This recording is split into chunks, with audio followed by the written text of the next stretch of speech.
Donc là, on va aller voir les poussins. Donc, je fais toujours un petit peu de bruit pour prévenir que j'arrive.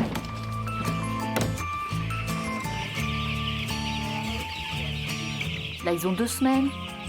Autant au début, on les bichonne beaucoup. Après, il faut qu'ils s'habituent à être très robustes. Quelle que soit la météo, qu'il fasse plus 35 dehors ou moins 10, ça arrive encore de temps en temps. On ouvre après la trappe de leur poulailler et il faut qu'ils découvrent les grands espaces. Les poussins ne naissent pas ici. Les éleveurs, dès le début, ont voulu constituer un centre à la fois de reproduction, mais aussi de sélection de cette fameuse race. C'est de la gauloise blanche et garder son côté fougueux, originel.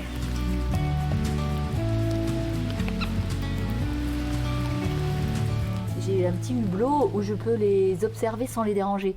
Donc je vois bien s'ils ont plutôt froid, s'ils ont chaud. Et je passe aussi beaucoup de temps à les écouter. S'il y avait un poulet qui s'est fait mal, il pousserait un cri strident et tout de suite on l'entend.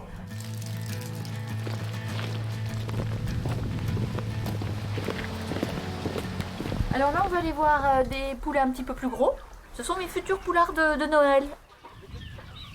On produit nous-mêmes notre aliment. Alors là, en ce moment, il y a un mélange de maïs jaune, de maïs blanc, de métaille. Et je remets un petit peu de lait en poudre. Et en plus, parce qu'on les aime bien et on sait qu'ils aiment bien, je vais chercher chez mes voisins du colostrum. C'est le premier lait de la vache. Et je le donne en libre service aux poulets à l'extérieur. Et ils adorent ça. Ça, c'est le fameux parcours.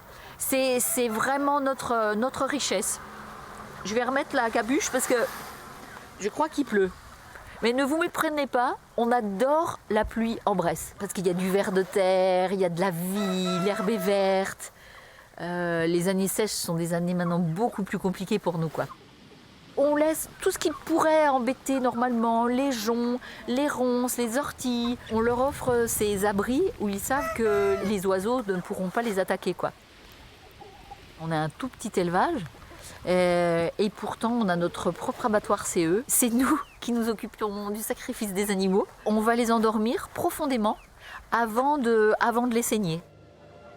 Quand on donne la vie, on donne aussi la mort.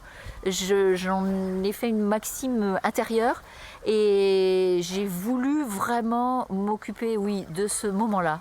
Parce que, et aujourd'hui, j'aimerais pas du tout le déléguer.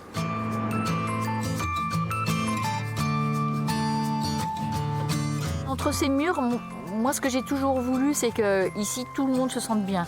Le poulet, la nature, la terre, et puis les gens qui y travaillent. Je crois que c'est finalement ça le plus important.